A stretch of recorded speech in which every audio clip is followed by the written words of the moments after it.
Hi, everyone. This is Nicole Gonzalez Van Cleve in the Department of Sociology at Brown University, and I'm here with my friend and colleague, Professor Roberts.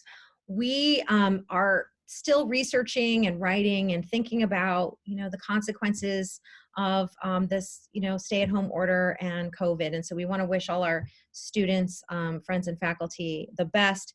But we also wanted to bring in kind of sociological conversations about some of the things that we're thinking about at this time and how some of the events of the, recent history are impacting our research, are impacting our thoughts about our field, sociology broadly, and our subfield specifically. So today I'm here with Professor Timmons Roberts. He is an expert in climate change policy, environmental, social science, and climate justice. He's a professor of environmental studies here at Brown, a professor of environment and society, as well as sociology. He's also the founder of Brown University's Climate and Development Lab, which is a think tank that really helps students and faculty alike think about ways to engage in advocacy and policy in the area of climate studies. The author of 14 books and edited volumes, 80 articles and book chapters on the topic. And so I really wanted to talk with you today. I'll say Timmons because we're friends and colleagues and we'll make it very casual here, but I just really wanted to, get your thoughts about some of what you're thinking during this unprecedented times. The last thing we did as a department before, when we were all together was we had hosted a prospective students day. And I was talking to some of your grad students about climate change, and I honestly felt as a sociologist that I was quite naive. I didn't know how serious the issues were, how disproportionately people of color, the poor were affected. And so maybe take us to the pre-pandemic days. What were kind of the biggest issues in climate change that worried you or kind of kept you up at night, prior to this stay at home and this pandemic? First of all, thanks, Nicole. It's great to be on here with you. And I want to send out my best to students. I know people are facing some really tough times. Everybody is, but that some are really in experiencing the worsening of things. And just this uncertainty is so tough for our students, for everybody in society, but especially for young people. Absolutely. Um, you're asking a really good question. So I would say that what I started doing, and it's been a long time now, I won't even say how long, was I took some of the lenses of sociology. In particular, I'm trained as a world systems theorist that looks at inequality in the global system between wealthy countries and poor countries, and applied those to the case of climate change. And the big, one book I worked on called A Climate of Injustice, which came out in 2007, and which I did with an undergraduate student of mine named Bradley Parks. And we looked at 3 ways that climate change is all about inequality. Mm-hmm. And people just hadn't really done this in a systematic way before. And that is that some people are suffering worst and first from climate change. And globally, that's the poor nations, it's small island states, it's people in low-lying areas. It's people with weak civil society that don't have support networks around them, that have corrupt governments, that have very weak healthcare systems. It's actually a lot of the same kinds of variables that are driving vulnerability to to the COVID crisis. We learned, I think, quite a lot that climate change, they talk about the global average temperature rising by 2 degrees and that pushing us over a tipping point in which the system will become unstable and worse, the system will get worse and worse. But climate change doesn't happen across a universal landscape that's the same everywhere. I mean, it's worse in certain parts of the globe. Mm-hmm. The polar areas are warming much faster, sub-Saharan Africa. There's semi-arid regions that are at very high risk of losing their ability to sustain life through agriculture. And then there's, of course, there are people who are much more at risk. Low-income people, people of color, older people, people who have disabilities, indigenous people, and ethnic minorities who are excluded from the decision-making power and from wealth and income that provides sort of a buffer to people as they face these crises. So that's just the first part, that some people are suffering worst and first because they have more or less ability to prepare for disasters, to deal with the disasters when they're happening, and then to recover from those disasters.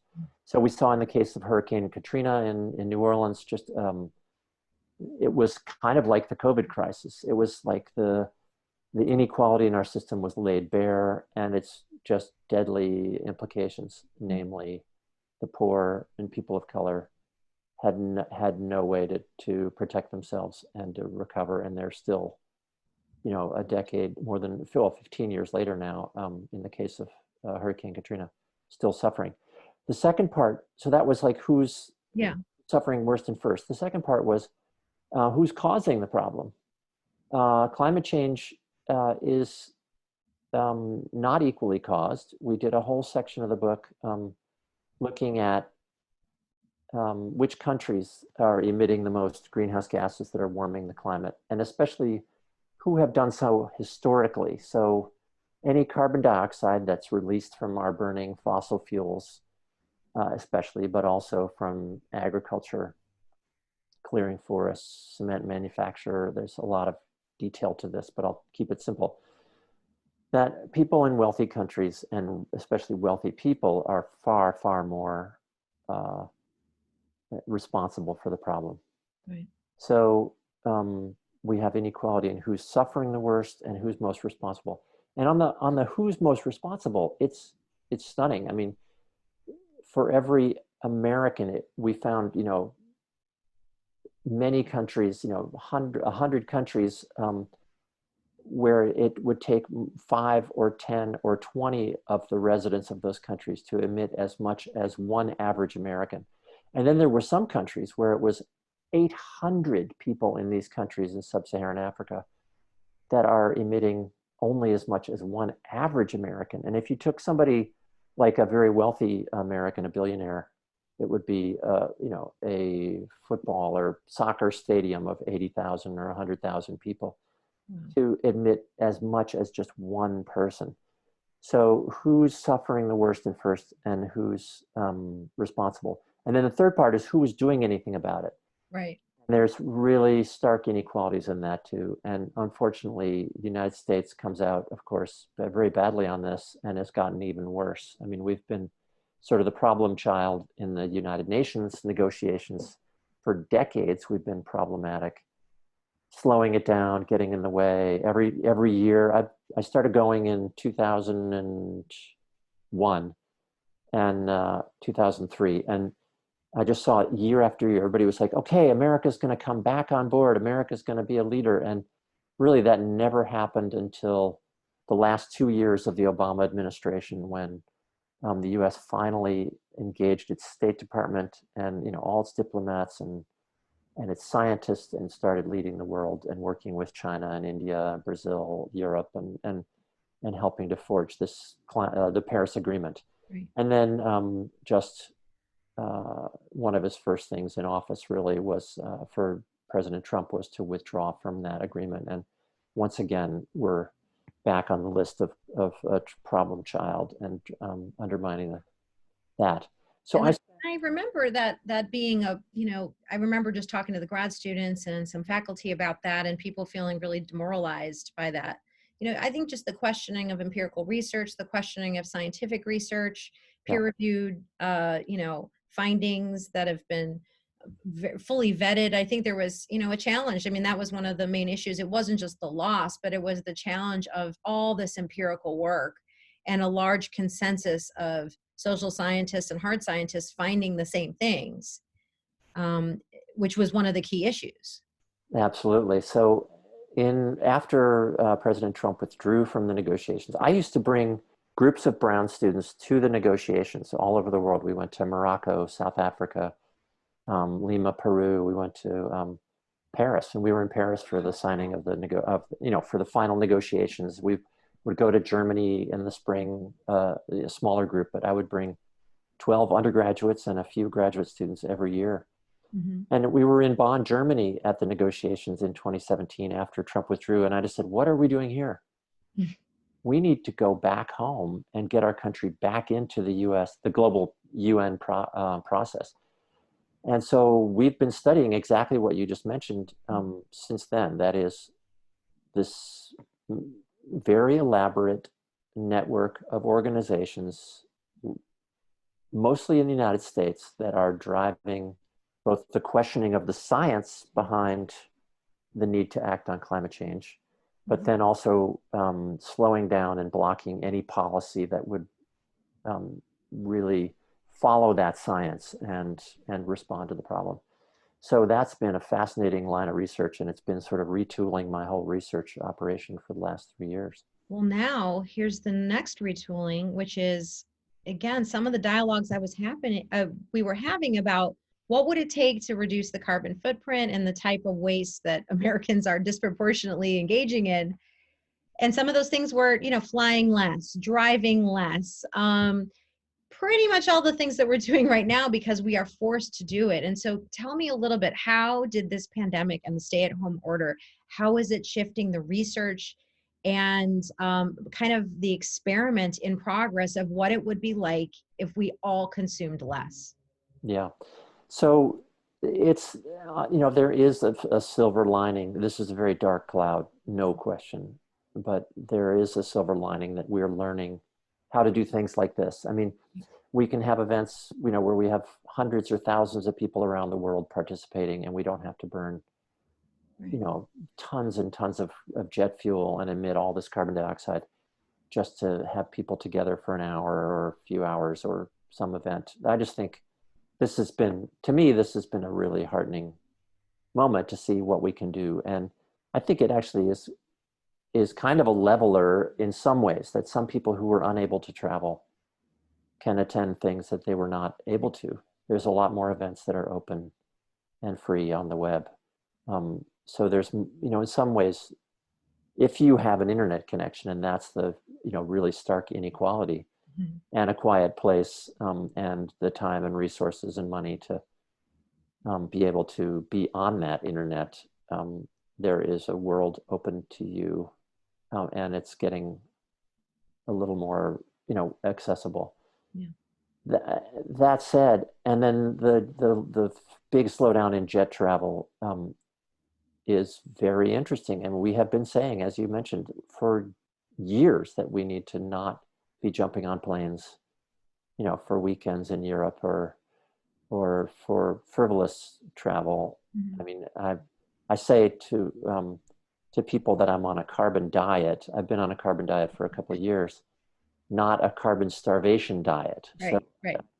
I admire the people who are on real, like, no-fly diets, but I have reduced my airplane travel by like 90%. Yeah. And it's just, it's my phase of life. It's, I didn't want to go to all those events, but I also didn't see a reason to burn all that carbon to go and give a hour and a half lecture somewhere. Right. So I get invited and I say, thank you. I'd be glad to do it by Skype or, and then Well, I guess there's like a will now. I mean, one of the things is it sounded like there wasn't a political will to think that we could have a situation where we all could, be on a diet, so to speak, of consumption. And so I guess, the question would be for you, do you think this will be some evidence for in the politics in all this that will be convincing to the general public that yes, we do as Americans have the capacity to change our behavior and actually have it affect some outcome for the greater good of climate change? absolutely. I mean, we never know what's possible, and everybody was always saying, "Oh no, we can't. We can't hold that conference virtually." Well, you actually could have, and we've been saying, for example, to our American Sociological Association for over 10 years that they should be doing more virtual conferencing and making it available for people who can't travel. And we hope this year they'll actually do more of that. I'm hopeful. I can't believe it's taken this long, but here we are, and now people can't say it's not possible anymore. It's just, it is possible. And so it clearly people see that change is possible. And then I think people are also seeing how much change is necessary. Right. And that's been a positive side to all of this. That um, now, all that said, we've been saying that there needs to be a big conversion in the American economy and the global economy away from fossil fuels, and dealing with the issues of inequality, climate change, and economic development need to be all addressed together. Right. So that is one way of saying we need a Green New Deal, which was, of course, a proposition put forward by Representative Alexandria Ocasio-Cortez Mhm. and Senator Ed Markey in a resolution just a year and a half ago Mhm. now when they first started talking about that. And the idea is indeed to start to plan how we're going to make this transition, and we can do it. Some of the research that I had um, brought in consultants, experts to test for the state of Rhode Island really showed that we can decarbonize. We can cut out 80 to 90 or more percent of the greenhouse gas emissions in our state, in our economy, in 10 years. We can do it by 2030. We can do that by 2040, or we can do that by 2050. And we have the technology now. That's just using existing technology. Right. So, but we always want to do that in a way that's going to protect communities and people who are vulnerable, who are going to be losing jobs in that transition, who will be hurt, potentially by the new technologies. So even renewable energy has some environmental impacts and some social impacts, and people can be left behind. So we really want this to be thoughtfully done and to attend to the needs of the vulnerable. That's great. Maybe we'll do one last question. And right now everybody's talking about the next election and thinking about what is this presidential uh, election going to look like? And certainly COVID is going to be, how the pandemic was handled is going to be, top of mind with so many people. But how are voters to think about climate change given the spectrum of needs? And I think right now, what so many sociologists are so stunned by, we've been writing about social inequality, biases, racism, lack of access to medical care, all these ranges of social problems and inequalities for so long. And now, my goodness, this disease is really showing how, distilling it for the broader public, and politicians who either were, not in disbelief or didn't want to talk about it. With all these problems going on, how do we get climate change on the political radar so there is this kind of will for either a Green New Deal or other types of interventions? Clearly, we have the capacity to do it, but um, within this range of political rhetoric and also so many things that need to be done right now, how do we put it front and center? Yeah, I got to be honest that I've seen it before when climate change was climbing up people's level of salience, the issues that they care about enough to, vote on, or to really get out in the streets and make a stink or push their politicians on. Each time we have an economic crisis, or for example, in 2001, it was, 9/11 and the terrorism, and then in 2008 and 9, it was the economic crisis. Both of those times it set back climate organizing, it being a focus of people's attention substantially, and took years to get it back on the agenda. The Sunrise Movement, a youth-led, extremely well organized, thoughtful social movement, was having some big impact, especially on the side of the Democrats, sort of, who had been, many of them, quite wishy-washy on climate change and pushing some false solutions. And Sunrise just said, no, you need to be for a Green New Deal. You can't be for any more fossil fuel infrastructure. Natural gas is not a solution. You have to move beyond it. And they really were well organized. And I think, they are having a bit more trouble getting traction. And the climate issue itself, I think, all the groups that I'm working with are kind of refocusing our message to say we need to take care of people's basic needs of jobs, housing, Yes. food, healthcare, and protect people and make our communities resilient to climate change all at once. Mm. That said, this movement has been unsuccessful for these 30 years. I think largely because it's been too white, too wealthy, too, hyper educated, has not been effective at including and following people of color and their communities' needs. And also, it is honestly can be seen as a narrow issue. Yeah. And that I think it might be by having to broaden ourselves to talk about housing, healthcare, food, and all these basic needs issues, there's an opportunity for a much broader coalition. And I think that's, this could be a year. I mean, there's kind of a consensus among those who care about those kind of things that we have to address climate change, and that there is an opportunity, with retooling our economy using this existing technology, you can create a lot of jobs.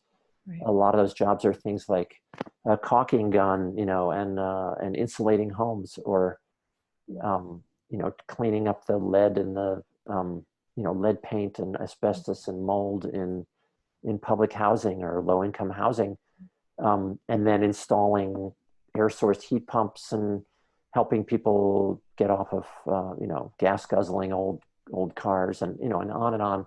There's so many things that are going to create jobs, building wind turbines and installing solar and all these kind of things. It's a job creator. It's a job machine. And if we're able to have these kind of stimulus packages, like we just saw $2.2 trillion just written up in about a week. Yeah, I know.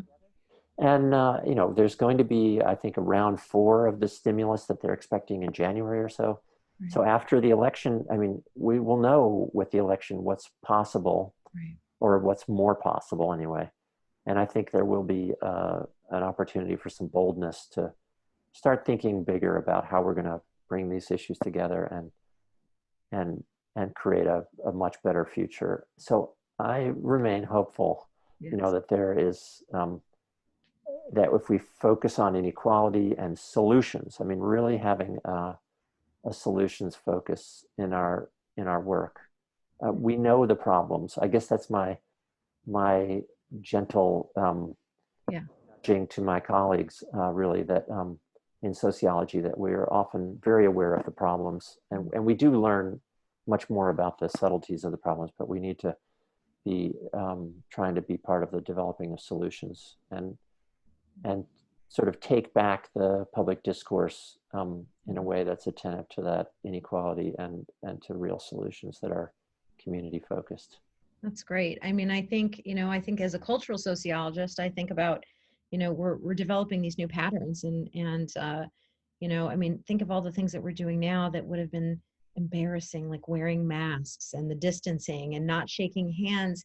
And Yep. it just shows that sometimes some of this is cultural change too. It's not just incorporating, there's the policy angle, and that's the macro level change. But I think my hope is that people are also persuaded that they don't have to fly and they don't have to do all these things that they used to do out of obligation, or maybe that corporations are running differently. So maybe there is hope, I think. And just on that, one of the biggest changes I hope is emerging in our culture is more of awareness of the importance of these workers who are, in our supermarkets, in our nursing homes, and on, these people who were just all, seen as invisible and unskilled and, not valuable. So that, and then also the need for a robust government response. These were things that really the neoliberal, really libertarian social movement in the United States was successful, funded by some of the biggest billionaires in our country and the largest corporations, with think tanks, university programs,